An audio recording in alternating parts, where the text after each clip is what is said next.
अब ये तो आप जानते ही हैं कि हमारे चारों तरफ बहुत तरह के माइक्रोब्स यानी सूक्ष्म जीव मौजूद रहते हैं और इनमें से कुछ माइक्रोब्स हमारे लिए यूजफुल होते हैं। तो बहुत से ऐसे माइक्रोब्स भी हैं जो हार्मफुल डिजीज का रीजन बनते हैं, जिनमें बैक्टीरिया और वायरस का मेजर रोल है। बैक्टीरिया हमारे लिए हेल्पफुल और हार्मफुल दोनों ही होते हैं और वायरस बहुत ही डेडली डिजीज का रीजन बनते हैं। ये दोनों माइक्रोब्स सबसे ज्यादा डिजीजेस के लिए रिस्पॉन्सिबल होते हैं। तो ऐसे में आपको ये जरूर जानना चाहिए कि ये बैक्टीरिया और वायरस क्या होते हैं और ये किस तरह एक दूसरे से डिफरेंट है। तो चलिए फिर आज के इस वीडियो में आपको यही बताते हैं कि बैक्टीरिया और वायरस किस तरह के माइक्रो ऑर्गेनिजम्स होते हैं, ये कहाँ कहाँ पाए जाते हैं, कौन सी शेप्स में मिला करते हैं, कौन सी डिजीजेस का रीजन बनते हैं और इनमें आपस में क्या मेजर डिफरेंसेस है। ऐसा ही बहुत कुछ। तो इन माइक्रोब्स के बारे में जानने के लिए इस वीडियो को पूरा जरूर देखें आपके अपने क्विक सपोर्ट चैनल पर। बैक्टीरिया को अर्थ का फर्स्ट लिविंग ऑर्गेनिज्म कहा जाता है क्योंकि माना जाता है कि ये अर्थ पर पिछले 3 बिलियन सालों से मौजूद है। बैक्टीरिया की स्टडी बैक्टीरियोलॉजी कहलाती है और ये बैक्टीरिया यूनिसेल्यूलर ऑर्गेनिजम्स होते हैं, यानी इनमें सिर्फ एक सेल ही पाई जाती है। ग्रोथ, मेटाबॉलिज्म, रिप्रोडक्शन जैसे सभी जरूरी फंक्शंस इसी सिंगल सेल के जरिए पूरे होते हैं। बैक्टीरिया में सेल वॉल पाई जाती है जिसके अंदर साइटोप्लाज्म, राइबोसोम्स और डीएनए होता है। ये बैक्टीरिया यूकैरियोटिक सेल से स्मॉल होते हैं लेकिन वायरस से लार्ज होते हैं। एक बैक्टीरिया की लेंथ 0.5 से 5 माइक्रोमीटर्स तक होती है। इनकी साइज कम है तो क्या हुआ, इनकी पहुंच हर एक एरिया तक है और इनकी संख्या भी इतनी ज्यादा होती है कि आप सोच ही नहीं सकते। ये सॉइल में, ओशन में, डेजर्ट्स में, स्नो में, एटमॉस्फेयर में, नदियों में, हर जगह मौजूद हैं। ये ह्यूमन गट में रहते हुए डाइजेशन में हेल्प करते हैं और एनिमल्स की बॉडी में भी रहा करते हैं। ये फंगई के साथ सिम्बाइसिस रिलेशनशिप में भी रहते हैं। एक टीस्पून यानी लगभग 5 मिलीलीटर फर्टाइल सॉइल में 500 मिलियन से ज्यादा बैक्टीरिया मौजूद होते हैं और इस अर्थ पर जितने ह्यूमंस हैं उनसे कहीं ज्यादा संख्या में बैक्टीरिया हमारे मुंह में पाए जाते हैं। चलिए अब जानते हैं कि बैक्टीरिया कितनी तरह की शेप्स में पाए जाते हैं। तो 3 बेसिक बैक्टीरियल शेप्स हैं। स्फेयर्स या बॉल शेप्ड बैक्टीरिया जैसे coccyx bacteria, rod shaped bacteria जैसे बेसिलाई और स्पाइरल्स या हेलिक्सिस बैक्टीरिया जैसे स्पाइरोकेट्स। इसी तरह सेल वॉल कंपोजिशन के बेसिस पर बैक्टीरिया 2 टाइप्स के होते हैं, ग्राम पॉजिटिव बैक्टीरिया और gram negative bacteria. Gram positive bacteria की थिक सेल वॉल्स होती हैं और ग्राम नेगेटिव बैक्टीरिया की थिन सेल वॉल होती है। स्टेफिलोकोकस ऑरियस एक ग्राम पॉजिटिव बैक्टीरिया है जबकि vibrio cholera gram negative bacteria है। न्यूट्रिशन के बेस पर भी बैक्टीरिया 2 टाइप्स के होते हैं, ऑटोट्रॉफिक बैक्टीरिया और हेटेरोट्रॉफिक बैक्टीरिया। ऑटोट्रॉफिक बैक्टीरिया ऐसे बैक्टीरिया होते हैं जो अपना खाना खुद बनाते हैं जैसे साइनोबैक्टीरिया और रोडोस्पिरिलम, और हेटेरोट्रॉफिक बैक्टीरिया ऐसे बैक्टीरिया होते हैं जो अपना खाना खुद तैयार नहीं करते और फूड के लिए अदर ऑर्गेनिजम्स और डेड ऑर्गेनिक मैटर पर डिपेंडेंट रहते हैं जैसे एग्रोबैक्टीरियम और साल्मोनेला। इसी तरह रेस्पिरेशन मोड के बेसिस पर भी बैक्टीरिया के 2 टाइप्स होते हैं, एरोबिक बैक्टीरिया और एनएरोबिक बैक्टीरिया।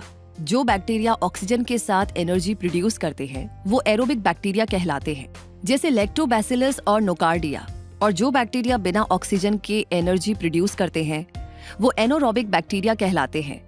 ऐसे बैक्टीरिया बिना ऑक्सीजन के ग्रो एंड सर्वाइव कर सकते हैं जैसे बैक्टेरॉइडेस और क्लॉस्ट्रीडियम। इस तरह बैक्टीरिया के बारे में इतना सब जानने के बाद बारी आती है वायरस को जानने की। तो वायरस भी माइक्रोस्कोपिक ऑर्गेनिजम्स हैं जो दुनिया में फैली बहुत सारी बीमारियों के लिए जिम्मेदार होते हैं। वायरस की स्टडी को वायरोलॉजी कहा जाता है। ये बैक्टीरिया से स्मॉल साइज के होते हैं, ये बहुत सी साइजेस में पाए जाते हैं और ज्यादातर वायरसेस के साइज 20 नैनोमीटर से 400 नैनोमीटर के बीच होते हैं। ये हमारी बॉडी सेल से 100 से 1000 गुना तक स्मॉल होते हैं। इन्हें लिविंग ऑर्गेनिजम्स नहीं मानने के कारण ये है कि वायरस लिविंग ऑर्गेनिजम्स की तरह फंक्शंस नहीं कर सकते, जैसे ही अपने फूड को एनर्जी में कन्वर्ट नहीं कर सकते, रेस्पिरेशन और एक्सक्रीशन भी नहीं कर सकते। लेकिन क्योंकि ये लिविंग ऑर्गेनिजम्स की तरह रिप्रोडक्शन कर सकते हैं, भले ही इसके लिए ये होस्ट पर डिपेंडेंट रहते हैं, इसलिए इन्हें living and non living things के बीच का एक लिंक भी मान लिया जाता है। रिप्रोड्यूस करने के लिए इन्हें जिन होस्ट सेल की जरूरत होती है वो ह्यूमंस, प्लांट्स, एनिमल्स, बैक्टीरिया और फंगाई हो सकते हैं। वायरस में प्रॉपर सेल वॉल नहीं पाई जाती और उसकी जगह एक प्रोटेक्टिव लेयर कैप्सिड पाई जाती है। कैप्सिड में जेनेटिक मटेरियल होता है जो डीएनए या आरएनए का बना होता है। वायरस के पास एनर्जी और प्रोटीन्स प्रोड्यूस करने के लिए अपनी मेटाबॉलिक मशीनरी नहीं होती। ये होस्ट बॉडी में एंटर होकर उसकी सारी मेटाबॉलिक एक्टिविटी को कैप्चर कर लेता है और सारा न्यूट्रिशन ले लेता है।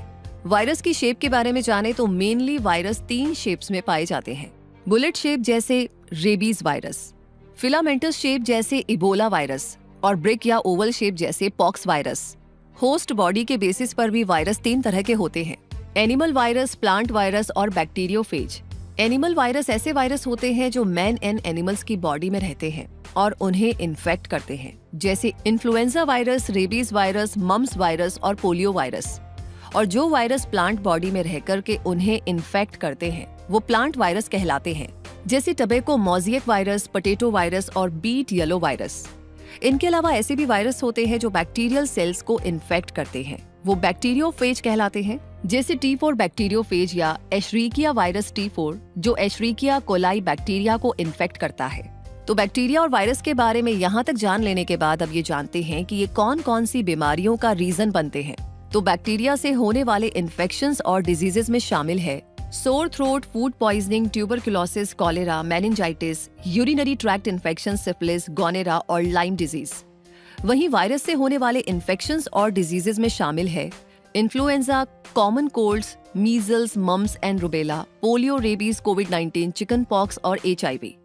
बैक्टीरिया और वायरस से होने वाली ज्यादातर डिजीजेस डिफरेंट होती है, लेकिन इनके स्प्रेड होने के तरीके सिमिलर हो सकते हैं। यानी एक इन्फेक्टेड पर्सन के खांसने और छींकने से ये दोनों ही इन्फेक्शंस स्प्रेड हो सकते हैं। इन्फेक्शियस पर्सन से क्लोज कांटेक्ट रखने पर इन्फेक्टेड सर्फेसेस के कांटेक्ट में आकर, इन्फेक्टेड एनिमल्स और इंसेक्ट्स के कांटेक्ट में आकर और बर्थ टाइम पर मदर से बच्चे में ट्रांसमिशन जैसे तरीकों से ये दोनों ही इन्फेक्शंस स्प्रेड हो सकते हैं। वैसे अच्छी बात यह है कि बैक्टीरियल इन्फेक्शंस और वायरल इन्फेक्शंस दोनों ही ट्रीट किए जा सकते हैं। बैक्टीरियल इन्फेक्शंस को एंटीबायोटिक्स से और वायरल इन्फेक्शंस को एंटीवायरल मेडिकेशन से ट्रीट किया जा सकता है। वायरल इन्फेक्शन से प्रिवेंशन के लिए बैक्टीरियल इन्फेक्शंस के कंपैरिजन में ज्यादा वैक्सीन अवेलेबल है, जैसे hepatitis A, hepatitis B, influenza, rabies, polio, measles, mumps and rubella vaccine. और अब अगर बैक्टीरिया और वायरस के बीच की सिमिलैरिटीज और डिफरेंसेस को क्लियर करें तो इन दोनों माइक्रोब्स में कुछ सिमिलैरिटीज तो हैं, जैसे कि ये दोनों ही माइक्रो ऑर्गेनिजम्स हैं और डिजीज स्प्रेड करते हैं। दोनों से होने वाली डिजीजेस के स्प्रेड होने का तरीका भी काफी हद तक सेम होता है। वहीं इनके बीच के मेजर डिफरेंसेस ये हैं कि बैक्टीरिया ऐसे सिंगल सेल ऑर्गेनिजम्स हैं जो अपने दम पर जी सकते हैं, क्योंकि ये लिविंग सेल है, जबकि वायरस उनके स्मॉल साइज के ऐसे माइक्रो ऑर्गेनिजम्स हैं जो होस्ट सेल के अंदर ही जी सकते हैं। बैक्टीरिया जितनी ज्यादा जगहों पर पाए जाते हैं, वायरस उतनी जगह तक पहुंच नहीं बना सकते। बैक्टीरिया में केवल डीएनए होता है, जबकि वायरस में आरएनए और डीएनए में से कोई भी एक हो सकता है। वर्ल्ड में मौजूद बैक्टीरिया के केवल 1% बैक्टीरिया ही ह्यूमंस के लिए हार्मफुल है, जबकि वायरस ह्यूमंस के लिए कहीं ज्यादा इन्फेक्शियस है। बैक्टीरिया में सेल वॉल होती है, जबकि वायरस में सेल वॉल नहीं होती। बैक्टीरिया लंबे समय तक सरवाइव कर सकते हैं, जबकि वायरस होस्ट बॉडी के बाहर बहुत शॉर्ट टाइम तक ही सरवाइव कर सकते हैं। बैक्टीरिया और वायरस से होने वाली ज्यादातर डिजीजेस भी डिफरेंट होती है। बैक्टीरिया का लॉन्ग इंक्यूबेशन पीरियड होता है, जबकि वायरस का शॉर्ट इंक्यूबेशन पीरियड होता है। इस तरह अब आप जान चुके हैं कि बैक्टीरिया और वायरस किस तरह एक दूसरे से डिफरेंट है। इनका nature, size, survival time, reproduction और अदर कैरेक्टरिस्टिक्स अलग हैं। तो इसी के साथ आज का ये वीडियो पूरा हुआ और बैक्टीरिया और वायरस के बारे में काफी कुछ आपने डिटेल में जाना। तो ये जानकारी आपको कैसी लगी?